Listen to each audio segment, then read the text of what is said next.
Before we jump right into the textbook, I just want to talk a little bit about what is calculus in a broad sense. What kind of problems are we going to be able to solve with the tools that we learn how to use in calculus? Well, the way that I would very vaguely and simply describe it is that calculus is the study of how things change. Things like rates of change. When you have systems of things that are related and you change one variable, what does it do to the other variables? So let me show you a quick first example. Now in a lot of our class videos you're going to see these little windows here. These are actually little embedded web links to a website called desmos.com. They have a nice interactive graphing calculator where you can plug in formulas and functions, and you'll see lots of cool stuff that we can do with it. For now, you don't have to worry about anything on the left-hand side. This is just a graph of a function, and that's going to be the first chapter of the textbook, actually, is about functions. So here is the function x cubed minus 3x. I want you to imagine for a moment that this function represents a mountain trail that you're hiking. So you start out on the left, and you have a very steep trail that goes up and gets flat, and then goes down for a while, gets flat, and then goes up. Now suppose that you're somewhere on the left, and you ask yourself, how can I measure the steepness of a trail? What does that even really mean? It's maybe not exactly obvious what we even mean by steepness. How can you give it a numerical quantity? Well, let me make this other line show up now, this blue line here. And this slider here lets me control the position. So somewhere over here on the trail, this blue line represents the steepness. It's actually called the tangent line. That's something that we're going to talk a lot about in calculus. The tangent line at a point just barely grazes the function and then keeps going. So let me move this up to about here. Let me actually zoom in so we can see a little better. So the tangent line there, the blue line, kind of measures our steepness. It says, if I were just to go off in a straight line, which direction would I go? And this is a steep straight line, so that tells us the trail is pretty steep there. As we proceed further along the trail, we get to the point where we're right at the top. And right at the top, the tangent line is horizontal. That means its slope is 0, and that makes sense. You're on the flat part, so it's not steep at all. Then as you go back downhill, it starts to get steeper and steeper downhill. It reaches its maximum steepness right about here, it looks like, and then gets shallower and shallower until it hits that bottom spot, and then gets steep again. So this second function here is the derivative. This blue line is representing a thing that we're going to talk about a lot in calculus, which is the derivative. So that brings me to this slide. There are two main tools of calculus, and the first one is a derivative. So this is most of the course. Almost all of Calc 1 will be about derivatives, except for the last chapter, which will be about the second tool. And again, you can think about a derivative as a way to measure a rate of change. When one variable changes, how much does another variable?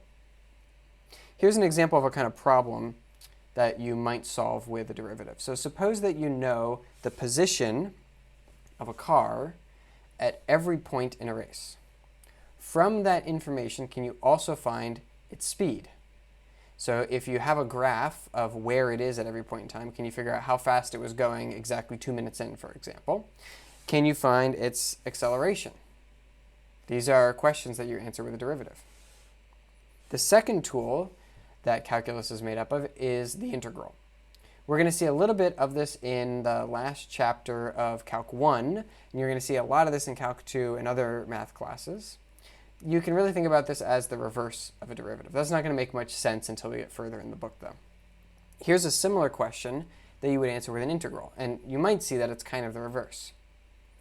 If you know the speed of a car at every point in its journey, can you tell how far it went? So imagine that you have some way to hook up your computer right into the speedometer of the car, and all your computer sees is the speedometer's reading at every point in time. It doesn't know GPS or anything like that. At the end of a journey, your computer has all this data. Can it use it to figure out how far the car went?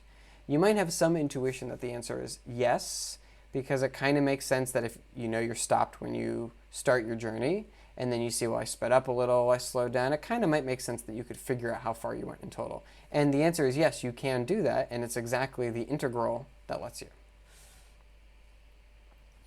I'll show you now a more concrete example problem for both a derivative and an integral, and these are both problems from the textbook that we will probably see at some point. So here's the first one. You've got a 3-meter ladder leaning up against a wall, so here's your ladder, and the foot of the ladder is moving outward, so it's moving that way, at a speed of 0.1 meters per second.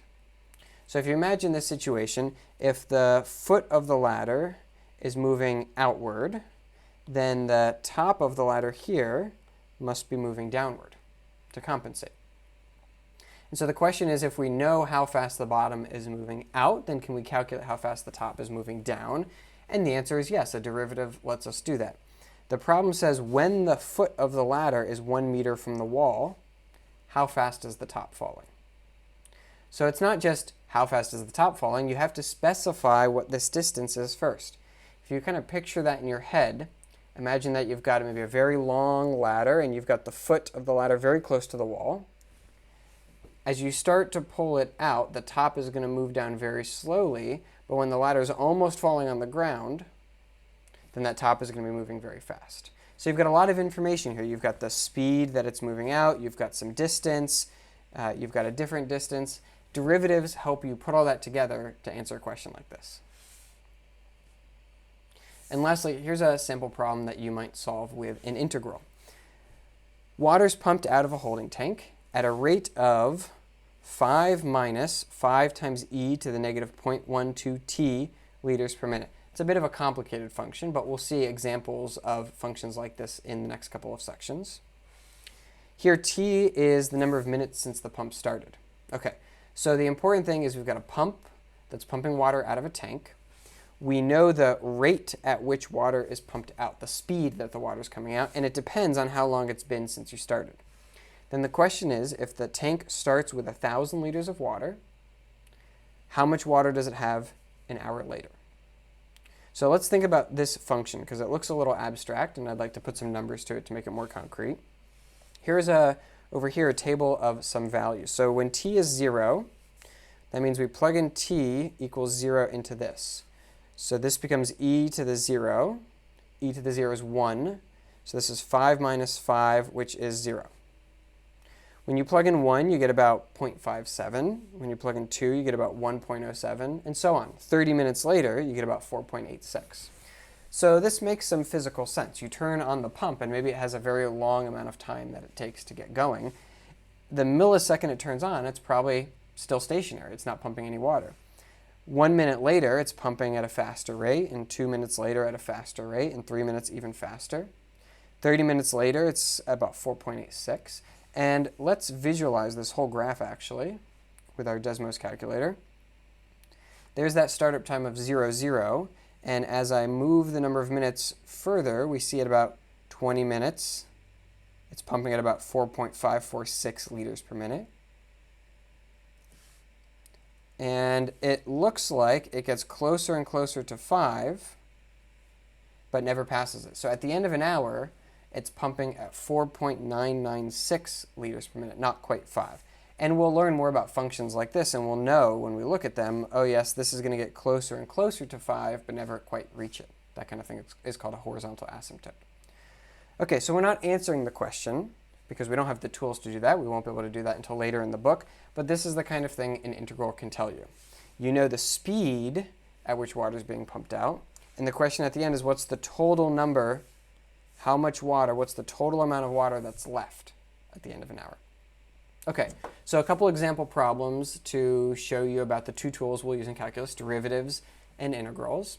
And before we get to either of them, we're going to spend a little bit of time in the next few sections refreshing ourselves about functions.